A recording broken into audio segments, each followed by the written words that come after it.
Good evening, campers. It's me, Kieran, and today we're going to talk about this book. But before we talk about this, let's mention my history with Michel Weber. I believe he's from Australia and then grew up in the Netherlands, but I'm not entirely sure. It's in the front of the book, but I'm not willing to do that. Michel Weber and moi.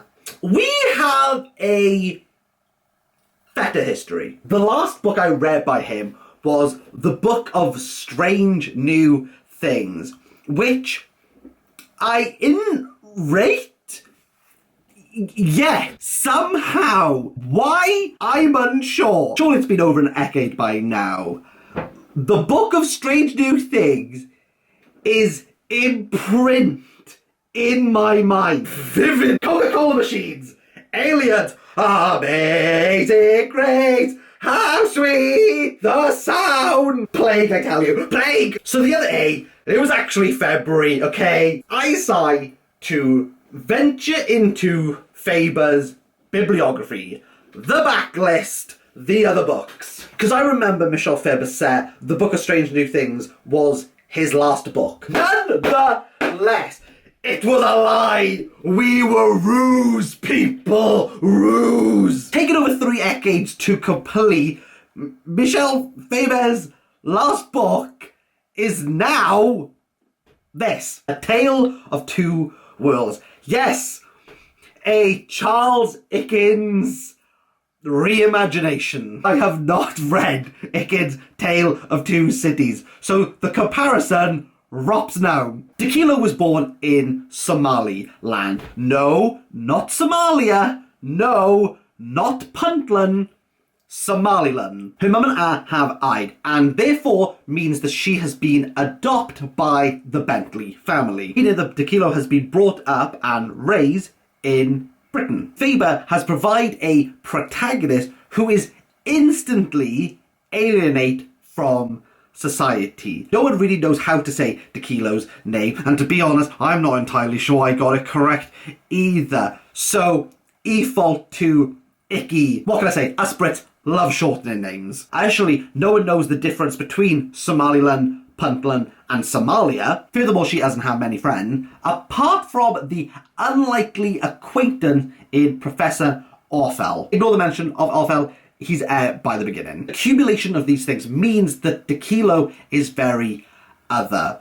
And then 1A, to top it all off, disappears from newspapers, speech, and then things disappear that start with this letter.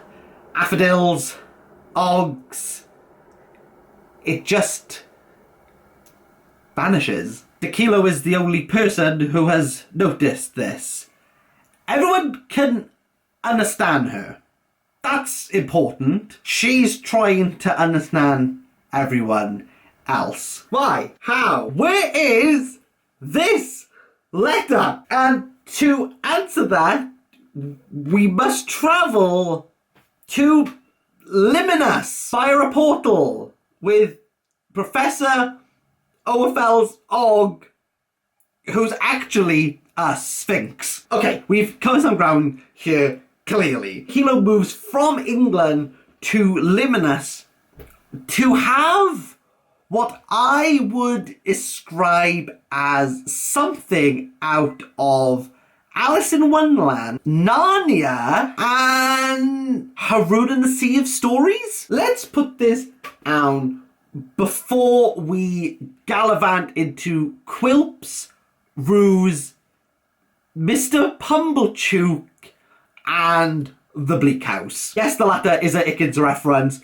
fully aware, but again, I've not read that Dickens, and thus all comparisons stop now. Allow me to beg the question. Is Faber's last book, by last book, this book, not the book he said was his last, this book, no, this book, we only an image. Is this book a YA novel? Meaning, is it for younger readers?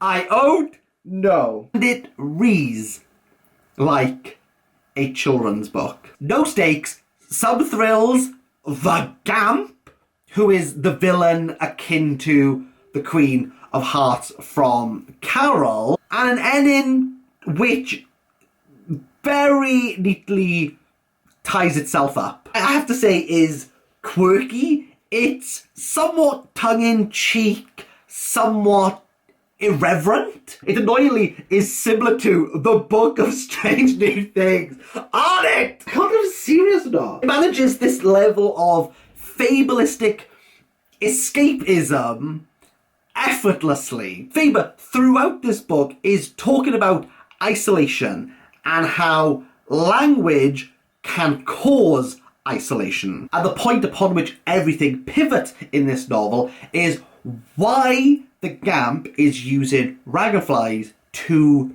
destroy or control the use of this letter. Because if you think about it, removing one single letter from the English alphabet, what's the problem? I'm sure the linguists amongst us will scratch their head at this, but once you get over the learning curve and realise without this letter the past is difficult to differentiate, which I have no doubt the Faber as this intentionally for readers to think about Tequilo's own past as a heritage matter, even if in England no one thinks it matters because they're ignorant to it. Is Tequilo's identity informed by the present? She has been adopted. She is British. She has no memory of her time or her parents in Somaliland. But with her mother's F is the F of her mother tongue. She can only convey in English. English is the only language she knows. There's potential she could learn her mother's tongue. Now it's obsolete. Faber asks the question. He begs the reader to take note, only for us to focus on the Quilp's hunger, the Bleak House's labyrinthine layout, and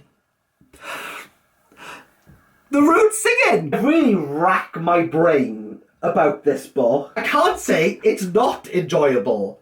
It's great, but it lacks any form of depth. But it feels as though it wants depth. It's like springboarding into the shallow end. The setup, the expectation, and the reveal that happens within England does not transpose, continue, or in any form migrate into the world of Liminus.